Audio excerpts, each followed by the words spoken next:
When it comes down to how far can you run, when it comes down to how much can you push yourself past the part where you want to quit, how far can you keep going? There's a purity in that it dissolves social order, all the what people think about you goes out the window. It's who are you right now? That's a true statement, man. And I look at it as psychological warfare. And that's where I started learning that life is one big psychological warfare that you play on yourself. You play on yourself, man. The most important conversation I ever had is with myself. And the shit I was telling myself was so tough, it was so wrong, it was so misguided. And other people start to write that dialogue for you also. And it starts to be what you say to yourself every single day. And I started creating a whole nother warfare, a whole nother battle started becoming. I was like, oh, hang on a second, Goggins. You have these tools. You have these tools. Your life was basically the perfect grounds for training for where you need to go in your life. Your struggle is what made you who you are now. So I started flipping this into a whole different, I started being a master of what I was scared of. I was scared of my mind. You're so honest about your vulnerabilities and how you overcome them. And for people that see someone who's a beast, who's done great things, you just assume that they're different than you.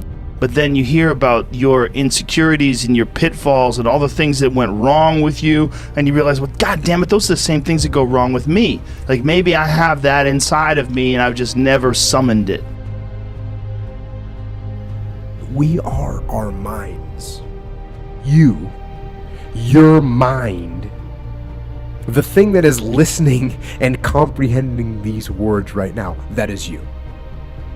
And that thing, that mind, you can control. You are the machine, and you can control the machine. You've got to detach from the problems or the stress that you're experiencing so that you can get that perspective of them.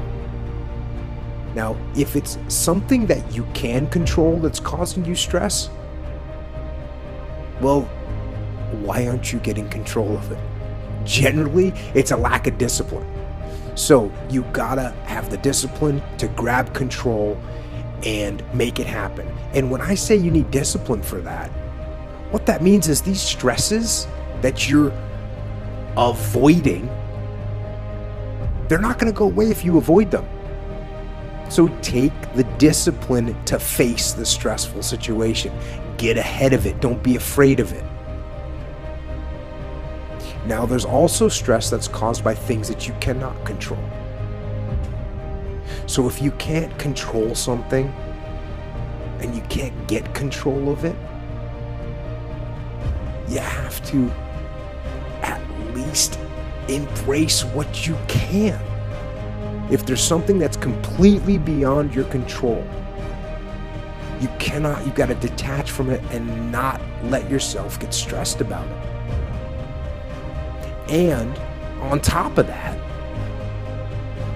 if it's something that you can't control, how can you look at it in a different light? How can you see it in a way that you could actually take advantage of it? How can you take that stress and make it into some kind of ally? So when it comes to stress, don't fight it. Turn it on itself and use it. Use it. Use it to make yourself sharper and more alert. And use it to make yourself think more and learn more and get better. And use that stress as a catalyst to make yourself better. If you're gonna make things happen, you've got to be aggressive to make things happen. You know, I always say to people like, oh, they want to make money. I'm like, oh, you just to make money. You have to take that money. It not gonna fall in your lap. It's not gonna make itself. You have to take it if that's what your goal is. And that's the same thing with anything in life. The more I hold the line, the stronger the hold is, the better the grip is. Discipline enforces discipline. what causes that switch to flip?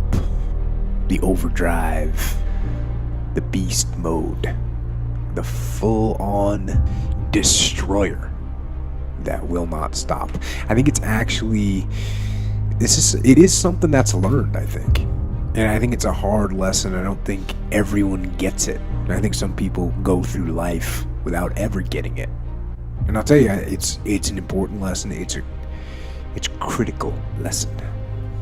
It's a thing that allows you to go the extra distance, to dig just a little bit deeper and push a little harder, to get after it. And like many other things in life, there's a dichotomy, because it actually takes, in my opinion, two opposing forces to bring it to life.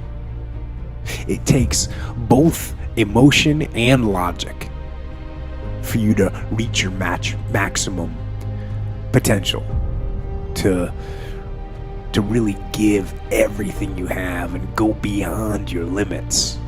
Because both emotion and logic, they're going to reach their limitations. And when one fails, you need to rely on the other one. So when it doesn't make sense, logical sense to go on, that's when you got to use your emotion.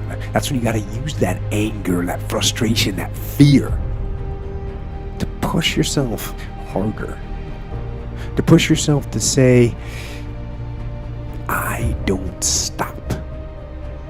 And when your feelings are screaming that you've had enough, and when you think you're going to break emotionally, you got to override that emotion with the concrete logic and willpower that says, you know what? I don't stop. So you fight the weak emotions with the power of logic, and you fight the weakness of logic with the power of emotions. And in the balance of those two, that's where you find the strength and the tenacity and the guts to say to yourself, I don't stop. And you won't. I got so much on my plate. No, you don't. You have too much on your plate. You're just not focused when you need to be. You're just not you're just not attacking the problems. You're probably sleeping late. You're probably not focused. You're probably on the interwebs when you should be getting work done. You're probably listening to,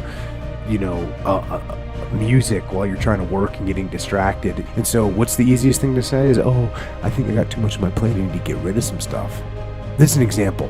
Have you ever had something where it's something that's going to take you like 20 minutes, but it hangs over your head for a month and it becomes this sucker of mental use, mental power? How many of those things do you have? And how many can you actually deal with before it starts ruining and losing your focus because you're not... So these little 20-minute tasks or half an hour tasks that you don't do because you put them off and procrastinate, those are the ones to get those things out of the way. Okay, you got too much stuff on your plate? Go get some of those things off your plate. They take a half an hour. There's so many things that you can get done in a half an hour if you just get on them. Likely, it's not that you have too much on your plate. It's just that you need to focus. You need to get stuff done. You need to quit wasting time.